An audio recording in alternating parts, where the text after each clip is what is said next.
दलित बेटी बनी जज और पहले ही दिन ऐसा फैसला सुनाया कि पूरी सत्ता हिल गई। गांव की झोपड़ी से अदालत की कुर्सी तक पहुंची इस बेटी ने वो कर दिखाया जो अब तक नामुमकिन माना जाता था। आज हम आपको सुनाएंगे सुजाता की पूरी कहानी, संघर्ष, आंसू और उस ऐतिहासिक फैसले की दास्तान जिसने पूरे सिस्टम को झकझोर दिया। उससे पहले आपसे छोटी सी गुजारिश, वीडियो को लाइक, शेयर और चैनल को सब्सक्राइब जरूर करें। कमेंट में लिखे सुजाता बेटी जिंदाबाद। उत्तर प्रदेश के बांदा जिले का एक छोटा सा गांव, मिट्टी की गलियां, टूटी फूटी झोपड़ियां और चारों तरफ फैली गरीबी। गांव के बीचों बीच ठाकुरों और ब्राह्मणों की हवेलियां चमकती थीं, लेकिन किनारे की बस्ती में रहने वाले रामदीन चमार का घर बस मिट्टी और फूस का बना था। इसी घर में पैदा हुई थी सुजाता। सुजाता बचपन से ही सवाल पूछती थी। पिता खेतों में बैल जोतते, माँ दूसरों के घरों में काम करती। दोनों का सपना था कि बेटी पढ़े लिखे ताकि वह भीड़ में दब न जाए। लेकिन गांव के स्कूल तक पहुंचना ही उसके लिए एक जंग थी। स्कूल में मास्टर अलग बैठाते, बच्चे ताने मारते, अरे चमारिन, तू पढ़ेगी क्या, तुझे किताब की जरूरत नहीं, झाड़ू पकड़। लेकिन सुजाता चुपचाप सब सहती रही। किताबें उसके लिए हथियार थीं और पढ़ाई उसका प्रतिरोध।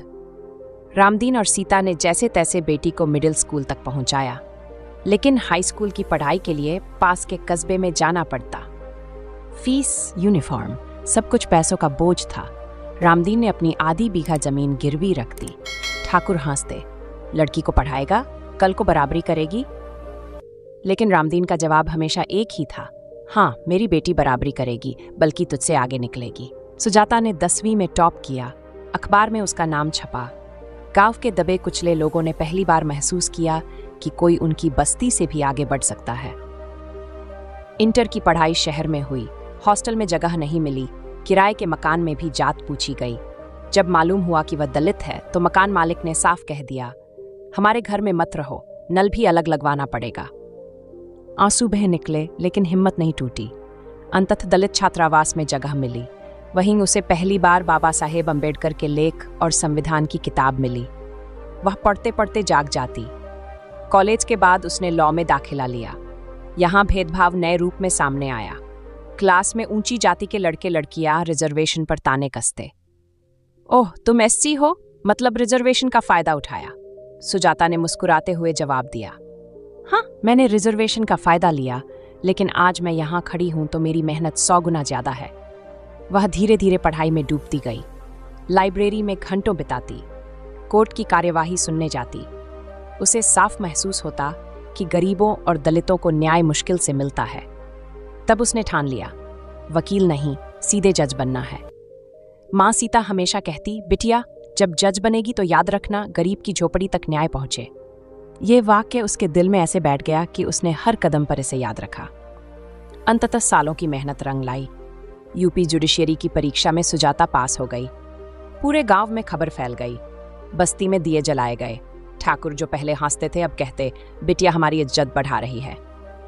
वह दिन आया जब सुजाता पहली बार जज की कुर्सी पर बैठी। काला गाउन, सख्त चेहरा और गंभीर आवाज। कोर्टरूम खचाखच भरा था। लोग नई जज को देखने आए थे, क्योंकि यह पहली बार था कि दलित समाज की एक लड़की इस कुर्सी पर बैठी थी। पहला ही केस जो उसके सामने आया वही ऐसा था जिसने पूरे सिस्टम को हिला दिया। मामला था गांव के एक दबंग ठाकुर नेता का। आरोप था कि उसने एक दलित मजदूर की नाबालिग बेटी से छेड़छाड़ की। निचली अदालतों ने सबूतों की कमी दिखाकर उसे बरी कर दिया था, लेकिन पीड़िता ने अपील की थी और अब यह केस सुजाता की कोर्ट में था। कोर्ट में आरोपी हंस रहा था। उसके वकील ताने मार रहे थे, माय लॉर्ड, ये केस तो राजनीति से प्रेरित है।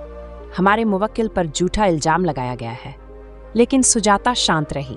उसने गवाहों को बुलाया, पुलिस की ढिलाई पर सख्त सवाल किए, सबूतों की पड़ताल की। गवाह जब कांपने लगे तो सुजाता ने आदेश दिया कि उन्हें सुरक्षा दी जाए। पहली बार लोगों को लगा कि कोई जज सच में उनकी सुन रहा है। 2 दिन की लगातार सुनवाई के बाद सुजाता ने फैसला सुनाया। अपराधी दोषी पाया गया है। यह अदालत उसे आजीवन कारावास की सजा सुनाती है। पूरा कोर्टरूम सन्नाटे में डूब गया। आरोपी नेता और उसके गुंडे हक्के बक्के रह गए। दलित बस्ती से आए लोग रो पड़े। मीडिया के कैमरे चमक उठे। ये सिर्फ एक फैसला नहीं था, ये उन तमाम दबे कुचले परिवारों की जीत थी जिन्हें सदियों से इंसाफ से वंचित रखा गया था। अगले दिन अखबारों में सुर्खियां थीं। दलित बेटी बनी जज, पहले ही दिन सुनाया ऐतिहासिक फैसला। साहसिक निर्णय से न्यायपालिका में नई उम्मीद। लेकिन इसके साथ ही दबाव भी शुरू हो गया। नेता लोग फोन करने लगे। अधिकारियों ने कहा, थोड़ा नरमी बरतनी चाहिए थी, अभी तो तुम्हारा करियर शुरू हुआ है। सुजाता ने साफ जवाब दिया, मैं यहाँ कानून की रक्षा करने आई हूँ, किसी दबाव में झुकने नहीं। गांव में उसकी माँ सीता अब सिर ऊंचा करके चलती थी। लोग हाथ जोड़कर मिलते, लेकिन दबंगों की आंखों में नफरत चल रही थी। उन्हें लग रहा था कि अब ये लड़की उनकी सत्ता को चुनौती देगी। गांव की औरतें कहने लगीं, हमारी बेटी हमारी ताकत है। छोटे छोटे बच्चे कहने लगे, हम भी सुजाता दीदी की तरह पढ़ेंगे। फैसले के बाद से सुजाता का नाम पूरे प्रदेश में गूंज गया, लेकिन उसके खिलाफ षड्यंत्र भी शुरू हुए। आरोप लगे कि उसने जाति देखकर फैसला दिया। कुछ चैनल्स ने बहस चलाई, क्या जज जातिवादी हो सकती है? लेकिन लोगों ने सोशल मीडिया पर उसका समर्थन किया। हैशटैग चला, जज सुजाता दलित डॉटर जस्टिस।